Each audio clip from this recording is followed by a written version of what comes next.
Okay, it is freezing outside, but we just finished watching Demon Slayer Mugen Train. I've got so much I want to talk about, but I'm going to head back to the studio right now so we can go in depth and talk about this amazing film. Let's go.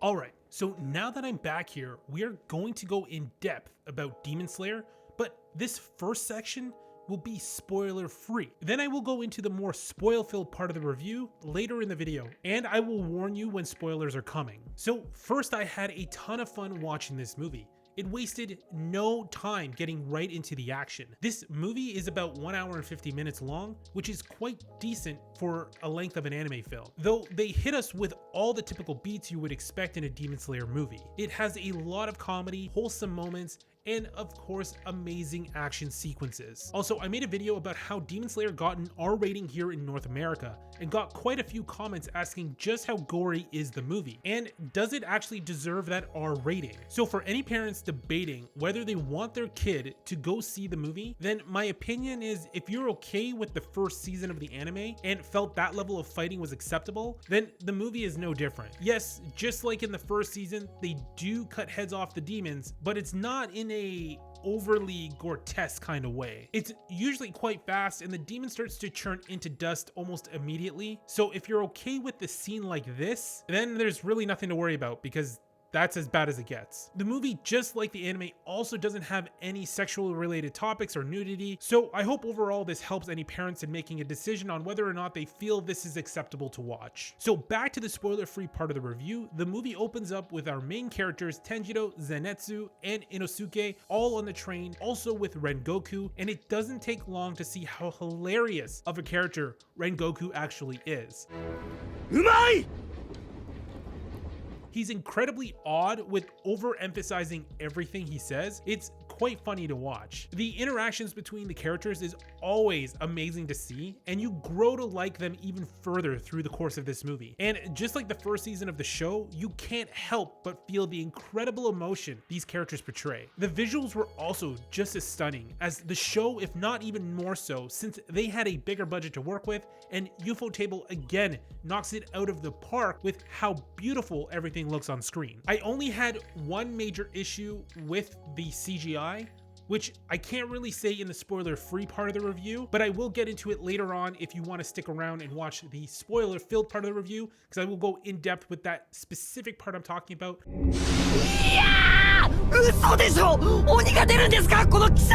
But otherwise, it doesn't destroy the movie at all. It's just a nitpick that I have, but overall, I really love the movie. So ending the spoiler-free section of the review, if you loved season 1, then you are going to love Mugen Train, as it hits all the same beats as the series, but condensed in just under 2 hours. And I also love how it picks up right where season 1 ends. But it's also not entirely important to have watched season 1, so any parents tagging along, wanting to watch the movie, won't feel lost watching this. But seriously, you should just go watch season 1 anyway, because it's truly amazing. So if you can, I highly recommend checking this out in theaters, but if you can't, hold tight, as it will eventually come to streaming platforms like Funimation, Crunchyroll, and probably Netflix, and I will definitely let everyone know when that happens. Alright, from this point forward, I will be going more in depth, going over everything about this movie, so fair warning, this is now spoiler territory.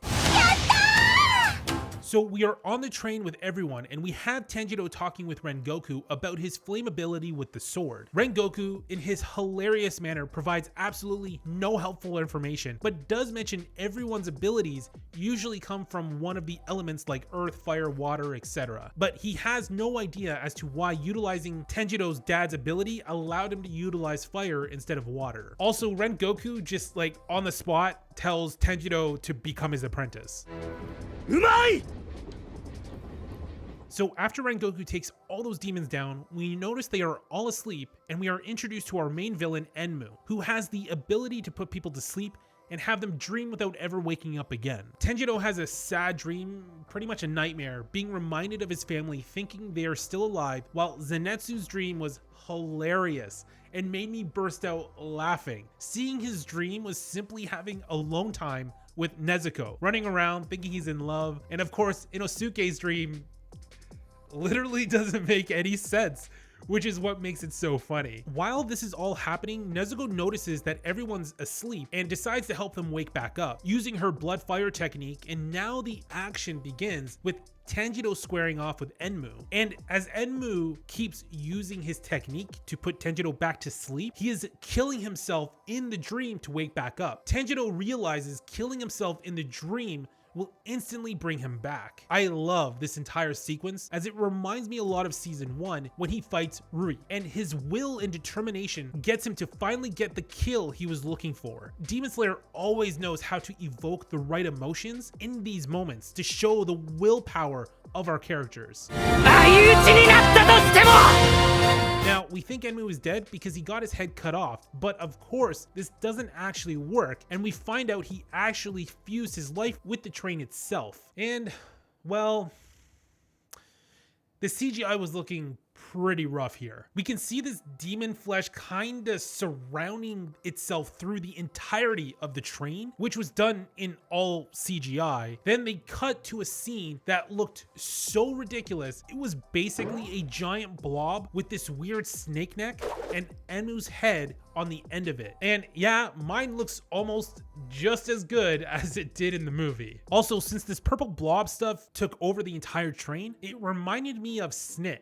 Now, do you know who Snit is? That's a challenge to my Canadian followers from the 90s. Snit is this TV robot covered in purple blob kind of stuff, and it could talk to the TV host, and it was a part of a show called In the Zone that always introduced the next upcoming show for kids on YTV. So if you know who Snit is, let me know in the comments. So back to the review, I really enjoyed the next sequence, and we got to see Zenitsu have a moment showing his incredible speed helping Nezuko. But the real golden moment was watching Tanjiro and Inosuke work together as they find the location where Enmu's neck is and take him out together. I'm always a sucker for team ups, and I always like seeing when we have our main character isn't always this shining beacon of light through the movie, and we get to see the other supporting characters really get to shine and have that moment be more than just Tanjiro's but also Inosuke's. Tanjiro is pretty messed up after that fight and can't move after being stabbed, but Rengoku shows up to help him out, and this is where the action really begins, and we get introduced to the main villain of the movie, and that's Akaza. You know is about to go down as Rengoku's entire demeanor completely changes and takes the situation way more seriously. Despite the earlier CGI issues I had with the train and purple blob stuff, this is where you know they really put all the money, because the next fight sequence between Rengoku and Akaza, it's pure art. It was like watching a dance between two people, but instead of dancing, they were more trying to kill one another. They were able to recreate all of those emotional beats that was in season 1 when Tanjiro obtains his flame technique versus Rui, and Rengoku is absolutely relentless in his attack to stop Akaza. So I know I mentioned spoilers already, but this is really big spoilers from this point forward. So this is just another warning. The emotions from this point are running high as Rengoku seems to be running out of steam, and Akaza can just constantly heal from all Rengoku's attacks. But despite Rengoku being down, he's not out just yet. We get to see this man utilize the full extent of his abilities as he goes 100%, and you can tell Akaza is pretty scared right now. This moment again was beautiful, how they slow down the animation and we get to really soak in every step of Rengoku. And now my adrenaline, it's at an all-time high. The music beats, everything they're doing in this moment really gets your adrenaline pumping. And of course, we're rooting for Rengoku. So as he's approaching Akaza and does his final blow, we're left with so much suspense as we're waiting for the flames and smoke to subside. And once it does, we see he's got his sword in Akaza's neck, but it's only about a quarter way through. Though, we then get a shot of Rengoku's stomach, and it has a huge fist through it. Akaza pierced right through him, and from this moment, Rengoku is still alive, utilizing the breathing technique that he showed Tanjiro earlier, and holds on to Akaza, slowly budging that blade through his neck and not letting go at all cost to keep them both connected to one another. The sun is coming up and the demon knows he needs to get away or else he's going to instantly die, so he rips his own arms off to get away with a sword still halfway through his neck. Unfortunately, throughout this entire moment, I'm just in pure silence because I can't believe what I'm watching. I was not ready and didn't think in a movie they were going to go down this path, but they did. So Tanjiro is furious, but can't do anything about the situation. He's badly wounded, and now all they can do is be by Rengoku's side as he tells Tanjiro to visit his home to learn more about his family and his flame abilities. Then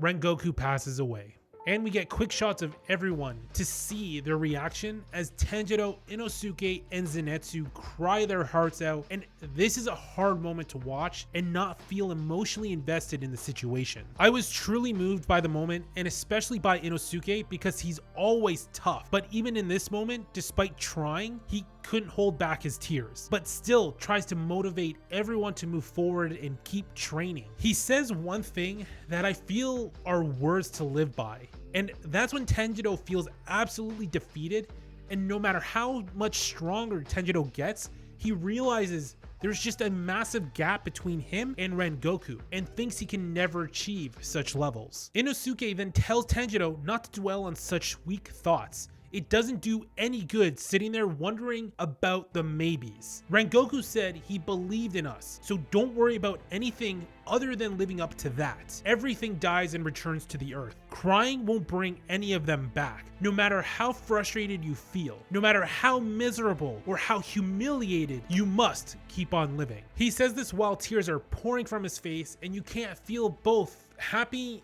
and sad in this moment. Feeling encouraged, yet despair from the situation. It's also such a beautiful moment since it's coming from Inosuke being the one to help motivate his comrades, despite the immense pain he's also feeling right now. Then the movie ends after a quick shot of all the characters and them getting the upsetting news. I legit can't recall the last time I've left a movie with this type of feeling. The only time I can think of was Infinity War, where the good guys lose and everyone left that theater in silence. This is what that felt like.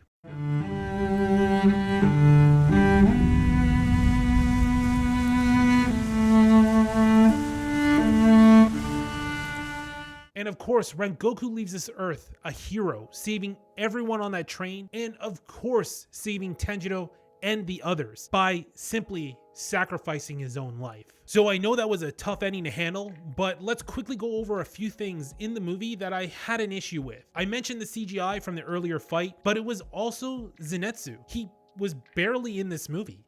He stayed on the train with Nezuko while Inosuke and Tanjiro took on Enmu. Then we don't see him again until the end when Rengoku is slowly passing away.